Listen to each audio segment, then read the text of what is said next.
Hi, I'm Victor Lambs, and you're listening to The Secrets of Stargate, where we talk about the hidden meanings and deeper layers found in the Stargate movies, TV series, and more. Joining me today are Father Cory Sticha. Hello, Father. Howdy, Victor. And Lisa Jones. Hi, Lisa. Hey, Victor. Jack couldn't be with us today as he is busy flying space planes at the Alpha site. Today we're discussing the 8th episode of Season 1. Nope, the 8th episode of Season 8 of Stargate SG1, Covenant. A wealthy industrialist named Alec Coulson, who is totally not Richard Branson, discovers evidence of alien life and threatens to reveal it to the world. Stargate Command tries to intervene and convince him to keep the Stargate program a secret, but Coulson is determined to expose the truth. Coulson seemingly reveals an authentic Asgard to the world, which prompts Thor to intervene, beaming up all of Coulson's evidence and Coulson himself. SG1 takes Coulson to the Alpha site, a secret off-world base, to show him the importance of the Stargate program and the dangers of revealing it to the public. And also, he almost gets to crash in F302. However, Coulson remains unconvinced and prepares to go public with his evidence.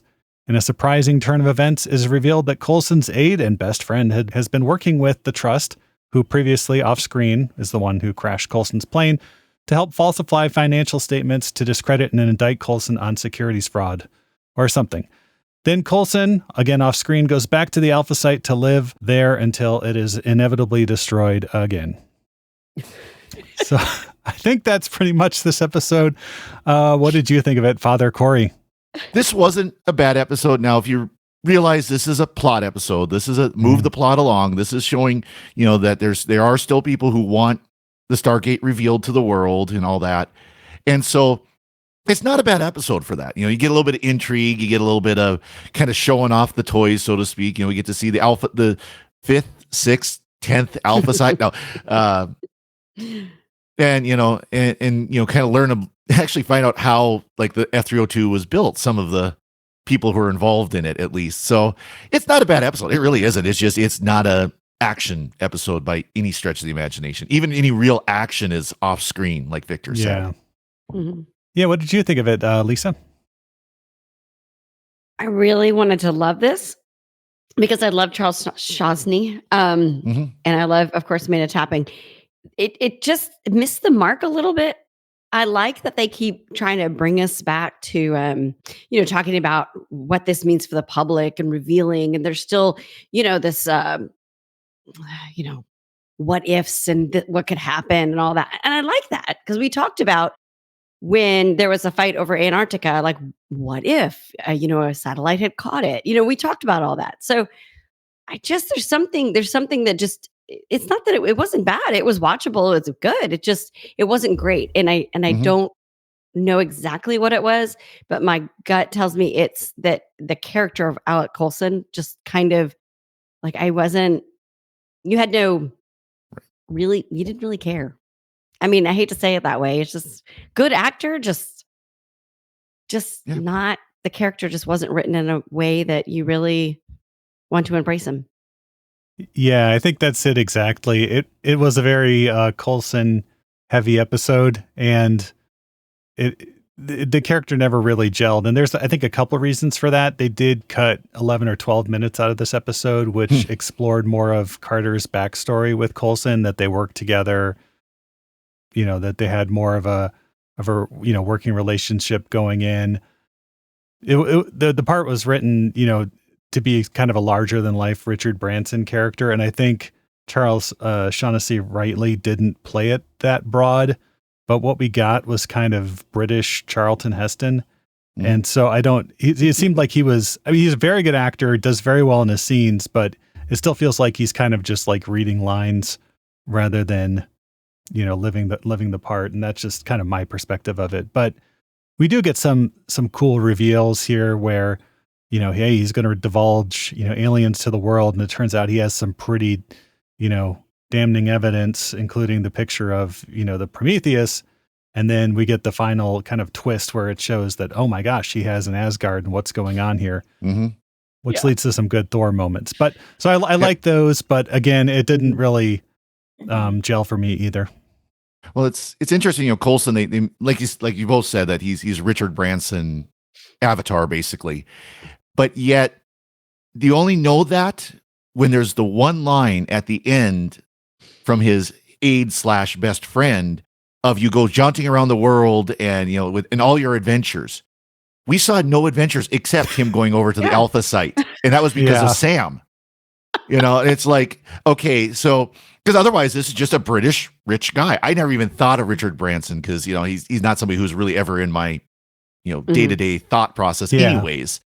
But I don't fly Virgin Atlantic or anything like that, and I definitely won't get on Virgin Galactic or whatever his trip, his outer space tourism ship is like. But it's just like I don't think of him, so I never saw him as, oh yeah, this is a Richard Branson wannabe.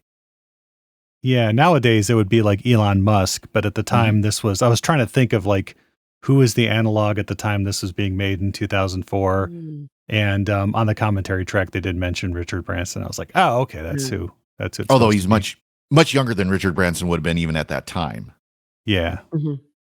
Yeah, it didn't jump out to me either. But yeah, so we get him and we get his aide, Tom O'Brien, who's played by Brian Vogler, who is his lifelong best friend and is kind of advising him. Brian is his character's name. Character.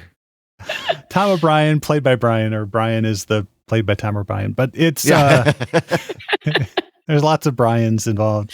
And so Brian Vogler is the character, and I just know him as he's a very good actor and he does very well in this episode, kind of playing that, but they don't establish, and I'm kind of mixed feelings that, hey, he's working for the trust. They kind of reveal that near the end, right before they need to for the plot.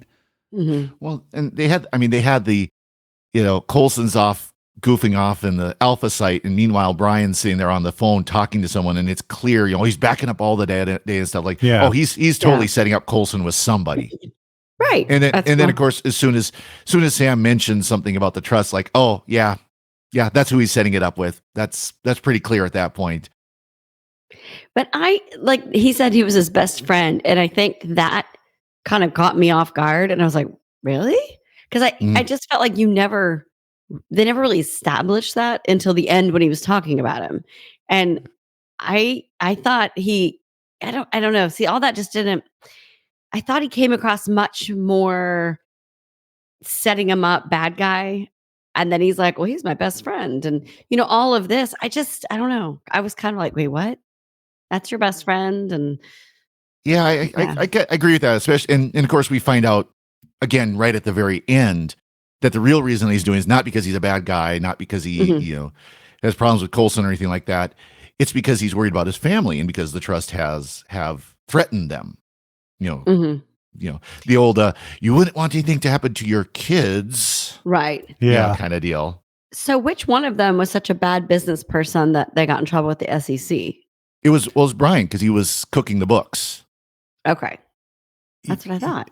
But only doing it because the trust was making him. Yeah.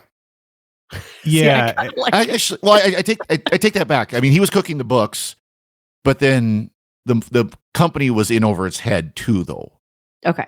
Because I got the impression he'd been cooking the books for a while. So that's why I got that 6 bad months, feeling from him. And so then when it's like, he's your best friend, and but the trust. And I was like, I don't know. The whole thing just left me going, no, wait a minute. Fundamentals of the business weren't sound, and it was basically like they were coasting on their stock price. And as soon as the founder of a company goes nuts and says, hey, I have evidence of aliens, that doesn't really inspire confidence with the shareholders. And so we get this like really cool thing where Vogler's like,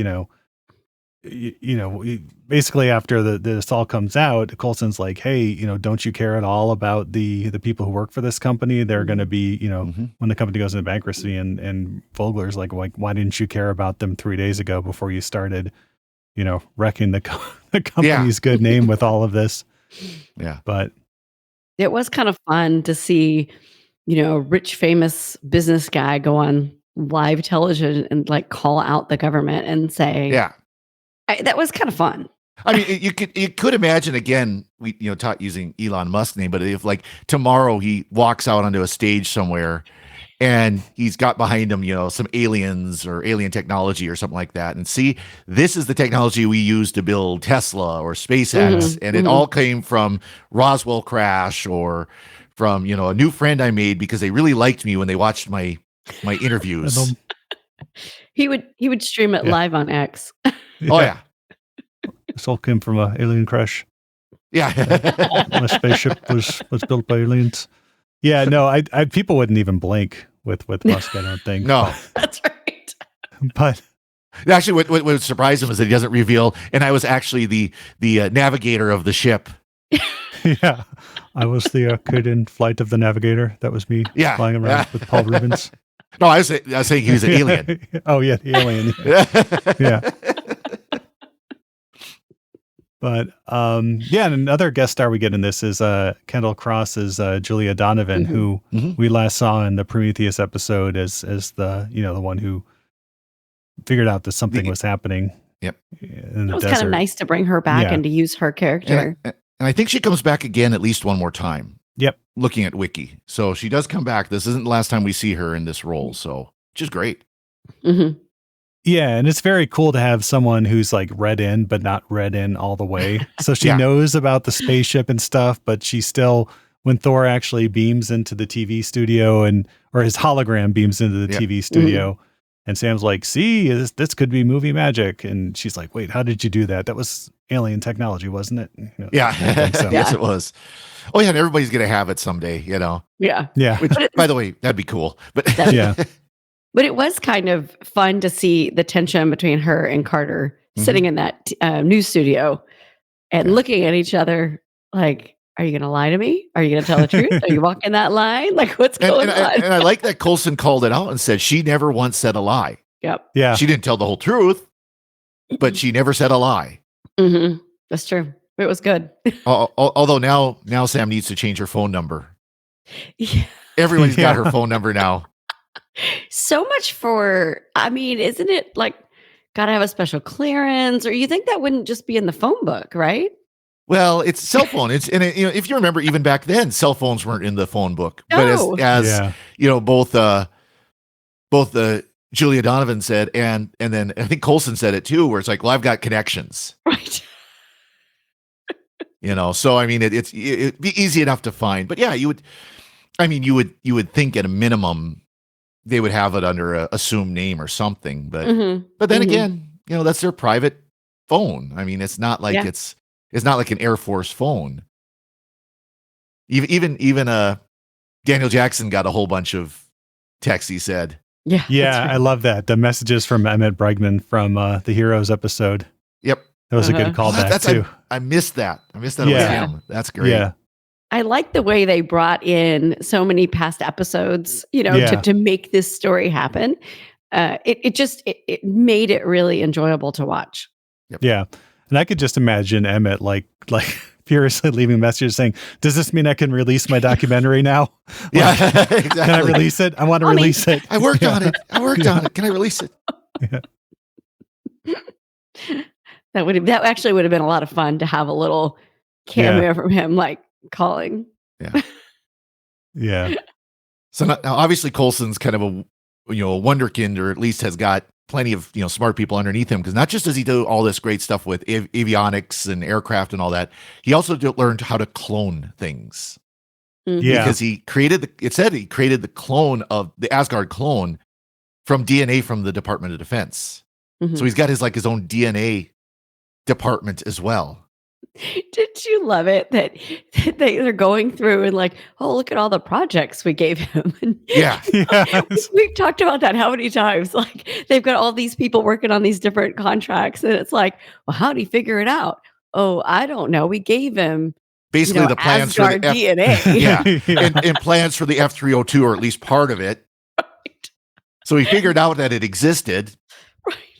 Yeah, we see this in Atlantis as well, with the episode that features Rodney McKay and David Hewitt's both of their sister too. Where, but I think this is probably it's a great episode, but I think this is probably the best super rich industrialist episode that Stargate did.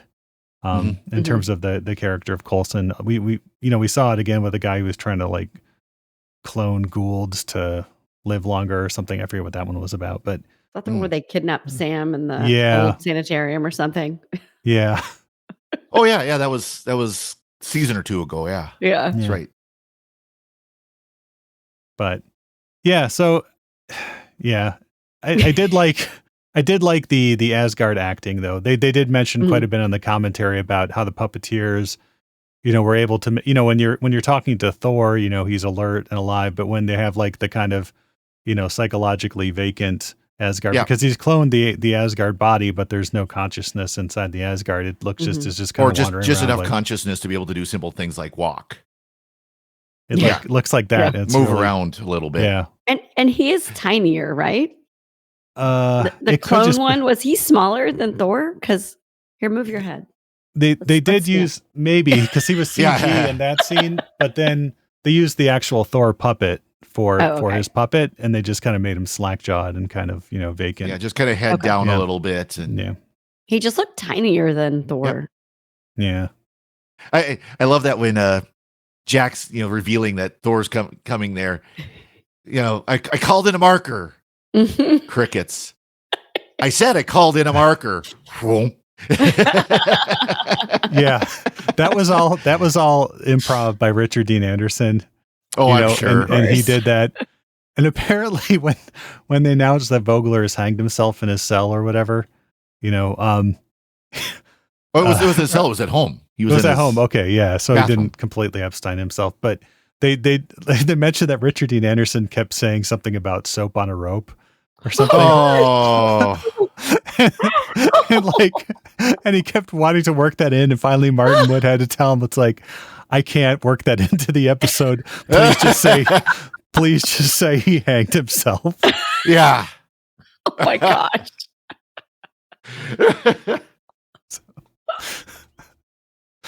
That's yeah. too funny. That's Yeah. too good. Yeah. You're like, certain things we don't joke about. According to the commentary.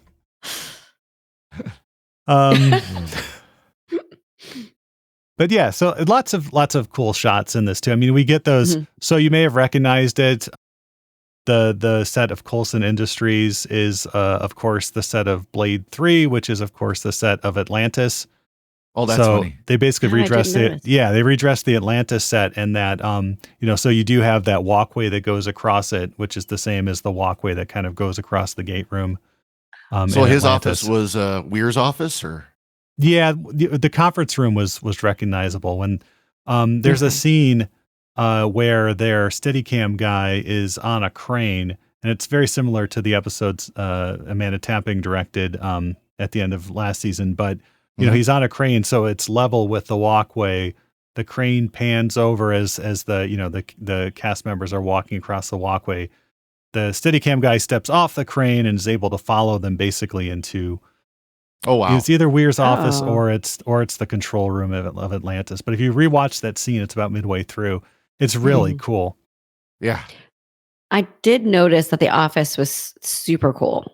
Yeah. I noticed it specifically and I wanted to look where it was that they filmed it, because it had this like industrial vibe, but it also had plants. And I thought I know this was 2004, but it actually reminds me of that whole industrial versus organic look that's been happening in design and home decor and all that kind of stuff the last like 4 years or 5 years or so. yep, yeah. They're ahead of their time. Yeah, exactly. Well, and speaking of reusing things, his logo was just the old Sci-Fi Channel logo, but just they distorted it and rotated it. But it's the old. If you remember back when the logo was the planet. That's pretty good. And the airplanes. I was very curious about the airplanes that were hanging in the office because they looked really cool. They looked like what somebody models, would do for and apparently the lead set person, her father makes these model airplanes and just had them, and so they just put them in the episode. Yeah. Oh wow. Yeah. Yeah. I wondered if they were something that people made, or if they were just like the ones you can buy where they're they've got the little stands. When you go to a airport or whatever Well, I mean, because some of them weren't life size, but they were half scale. the ones hanging from the ceiling and stuff. So, yeah. If you think about it, this episode didn't have action per se, but we saw Stargate. They went through it. We saw the Alpha Site. We saw ships. What else? We saw actually Asgard. a little bit of the wormhole. A little bit of the wormhole. Yeah, we did. So we had a lot of Stargate things. Yep. Yeah. Just no shooting. Yeah, we see the new Alpha Site, which is buried, built into a mountain, just like Cheyenne Mountain. So, yep. Yeah. With the big garage door. Yep. Yeah. And we do get to see their 302 set, which lots on the commentary about how they filmed that. There's actually a featurette on the DVD just about, which features basically the Thor scene in Jack's office, how they filmed that, and then how they filmed the 302. And, they actually had the 302 cockpit on, rollers and a forklift, and that whole thing where they come in, they open the cockpit up, and then Sam and Coulson are talking. That's all done in one continuous take as well. Nice. Oh, wow. Yeah. Yeah. I figured that was, practical effect. That wasn't a CGI of it when it was, like you said, just the cockpit was all you saw, the nose of it, that was actually being pushed by something, Yeah. And while they're in the cockpit and flying around, they have this huge drum rotating above them that has like a cloud pattern on it. And so the reflected cloud pattern onto the 302 cockpit is a practical effect as well. That's cool. Yeah. It's things you learn from watching the DVD. So keep your physical media, folks. I have them. I just don't do that much research. I got to find in my DVD player if I can watch them. Yeah. Okay, and can I give a shout out to Carter's clothes? I mean, she looked great. Soldier Sam or non-soldier No, Sam? not Soldier Sam. Non-soldier No, that's normal Sam. Okay. But the white suit, and then she's got this like leather jacket, and then she gets in a red convertible Mustang. I'm like, oh yeah, that's with your Daniel, rental car? Like, Oh, I don't know. I feel like these last season or two, they've really been. I don't know if it was Amanda Tapping's influence or someone else, but it's like, hey, that Air Force TDY money, you got to spend it. Yeah. Well, even Daniel walked in like a nice spiffy suit. Yeah. We never see him in a full suit. Yeah. And there's even a line, I think was it Donovan who said something about, the good looking man walking in there with you, Yes, she did. Yeah. Yeah. It was nice. I always like to see them out of their, uniforms and just kind of get a glimpse of the behind the scenes look of them. Well, and then there's one time she walks in, she's just basically in like a tank top, and a nice tank top, but a tank top and jeans. Yeah. Like it. Yeah. It was good. Daniel didn't have a lot to do this episode. I think Teal'c got 2 lines. I was about to say he had more Did he than have two. that? Or was it just significant looks? Yeah. And a lot of the scenes with Teal'c, they mentioned that they were like filmed at the end of the day. And so what they do is they just line the actors up. And then when they say a line, they take a step forward. And that's kind of how you block things very quickly. And so Teal'c was always kind of in the back, but Christopher Judge apparently was fine with that. And, happy to just stay back there. Well, one difference between Teal'c and Worf from Star Trek Next Generation is if there's Worf is like, a Klingon would not allow this betrayal to happen, something like that, or this release to happen. We would kill him and his family and his dogs and everybody. Whereas Teal'c just kind of looks. Yeah. Well, we've had a couple of really intense Christopher Judge episodes. Teal'c episodes, so it makes sense for him not to have been as active in this one. Though we didn't get a whole lot of Jack. We saw him. Well, he had important parts, but yeah. It was a lot of the commander. Carter. Yeah. This was a Carter episode. And one thing I will say is I do like that they didn't try to make it he was a former love interest of Carter. Yes. They even kind of hinted at it where Colonel O'Neill, Jack says, well, are you okay with this, with going and visiting with him? And it's like, okay, are they hinting there was something there? And then it goes nowhere. Yeah. And which is great. I'm glad they didn't do that. That's all we needed was another former Not Sam. Everyone has to be a former Sam boyfriend, Yeah, there was more there about how they were friends. Mm-hmm. Okay. And Amanda Tapping was concerned that everybody would think, oh, it was another Carter relationship and that he would wind up dead because of that. Right. Yeah. Just because well, her. He gets that escaped. first Yeah. Jack interaction did make it sound like there was something else. Yeah. And I was like, I don't remember them having, even when I'm rewatching it, I'm like, Yeah. did I forget this? Well, it kind of explains how they're able to walk in and like he's so familiar with her, like right off the bat and stuff. And right. And stuff. And then at the end when he has the gun and he's like not really going to kill himself, but he's kind of like, all right, here's my friend type thing. Yeah. Mm-hmm. Thinking about it. Yeah. Yeah. Mm-hmm. And Amanda Tapping had a problem with that scene because she was like, look, I'm an Air Force, colonel. I'm going to walk in and the first thing I'm going to do is take the gun away. But they couldn't, otherwise the scene wouldn't play out. And so, yeah. Well, of course, anybody who familiar with firearms is sitting there going, okay, he's sitting there flagging her with this gun the whole time. Yes. And for that, what that means is he's pointing the barrel of the gun, the pew end of the gun at her. I noticed that and I was like, okay, she's not reacting to that, which is very weird. Yeah. Amanda Tapping definitely like had a problem with that part, but they've reconciled as like, well, they know each other. They know he's not going to shoot himself or her and stuff. So, well, which you don't ever know that. And if I remember right, I can't remember the exact line, but there was kind of a line about that, like, you're not going to do this too, or something like that. Yeah. And he, and I like the way they put it too. Of course, they had to have there's nowhere on this earth or on Earth that I could hide. Who said anything about on Earth? Yeah. Ooh. I feel like we've heard that one before. Yeah. Yeah, and we never hear from Coulson. Do we ever hear of him? I'll have to keep I think watching. there is another, like his name is mentioned kind of in passing at some point. Which of course means like if they do ever do a Stargate series, I mean at a minimum they could again name drop him, say, he was right to reveal the Stargate when he wanted, or try to reveal aliens when he did. If you think about it, this is a boon for the Stargate program and for the government. So they got one of the most brilliant scientists in the world, allegedly. Now he's just working for them full time. Or engineers or whatever his title is. Yeah. And he can never leave. And he can never leave. Which is fine for him because he likes the adventure. So he could go adventure on these other. And they don't probably have to pay him much. I mean, do you get paid if you're on an alpha site and you can never come back to Earth? I mean, I would assume so, but would it do any good? Do the Jaffa get paid? Yeah, is Teal'c being paid? That's true. Yeah. Well, we know Teal'c's being paid because he got an apartment at one point. Unless they were covering the apartment costs. Yeah. Does Cassandra all get those paid? snazzy clothes he wears. So he's getting paid. Oh, yeah. Well, Daniel Jackson, I mean, he asked, I'm getting paid for this, right? Right. Yeah.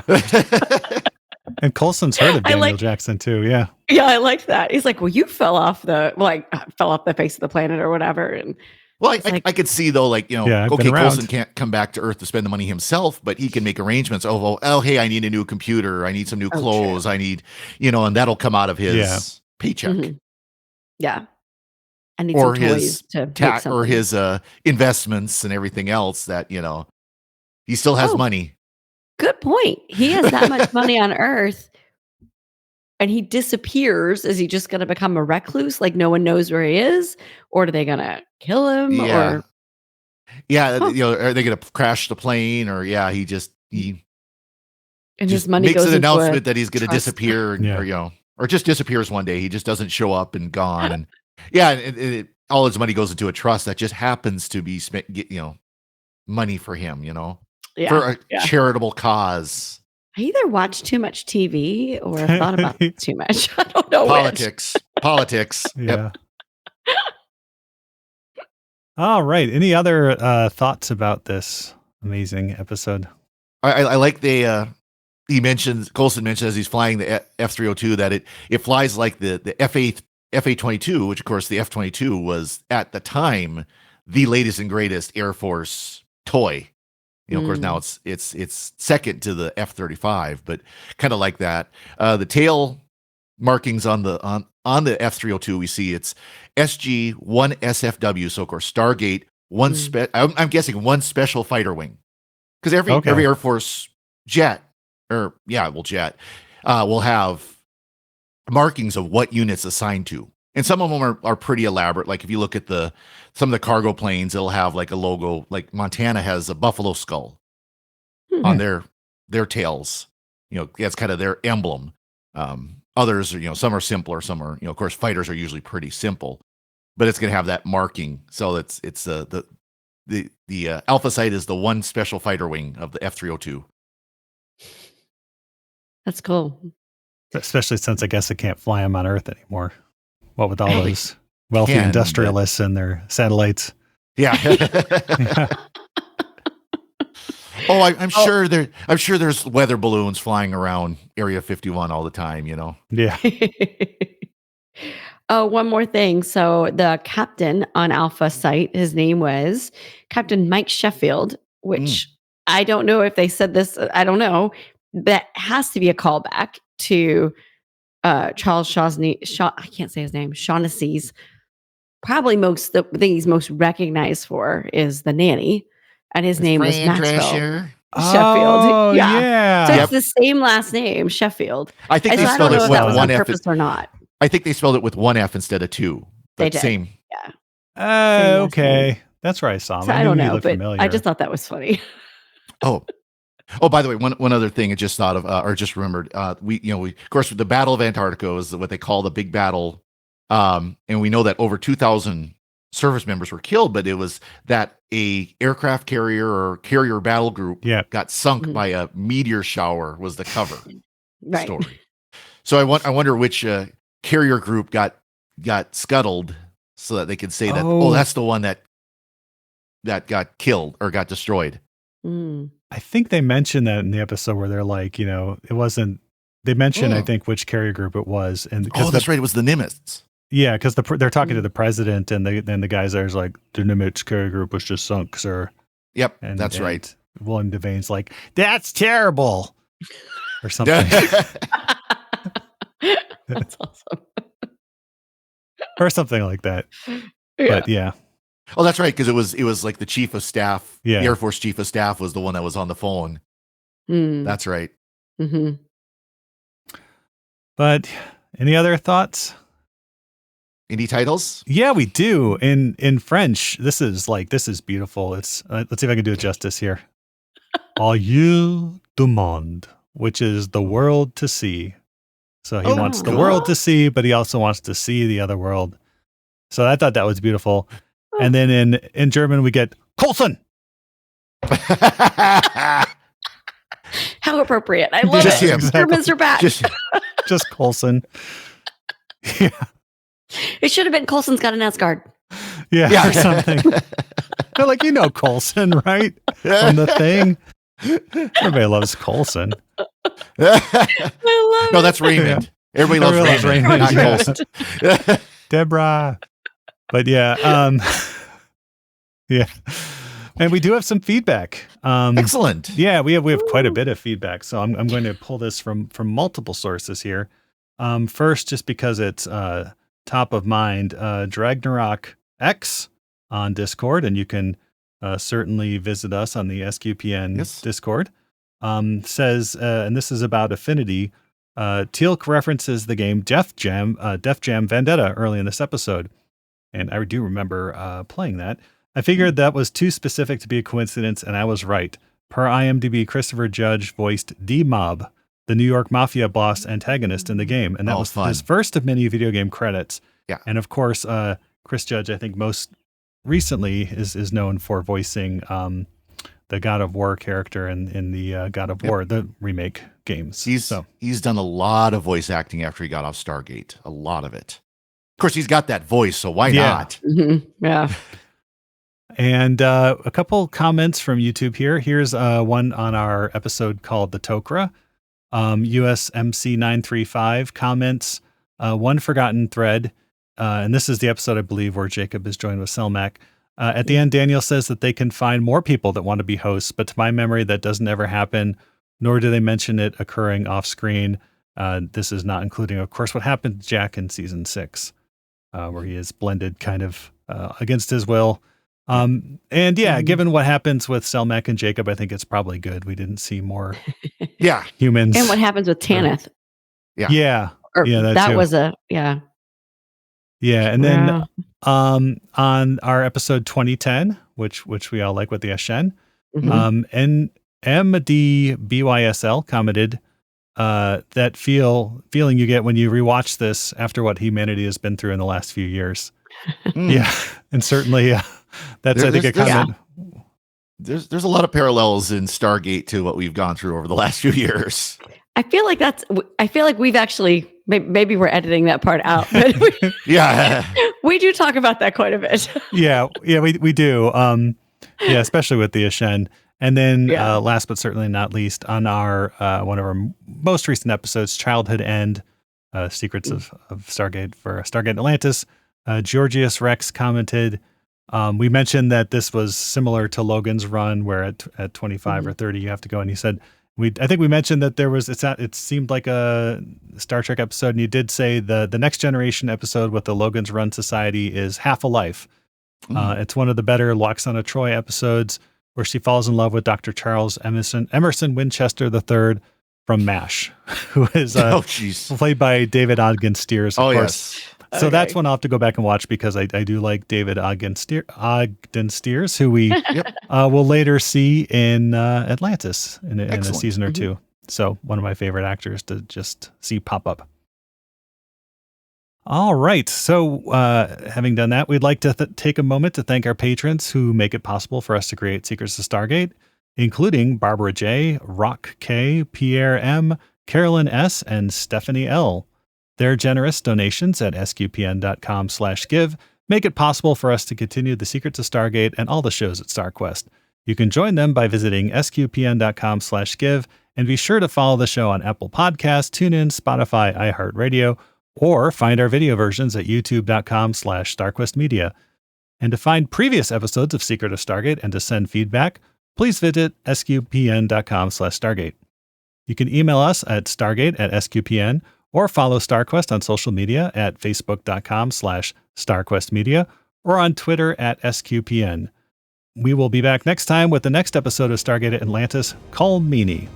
I mean Underground. But I just know it as the Culmini episode.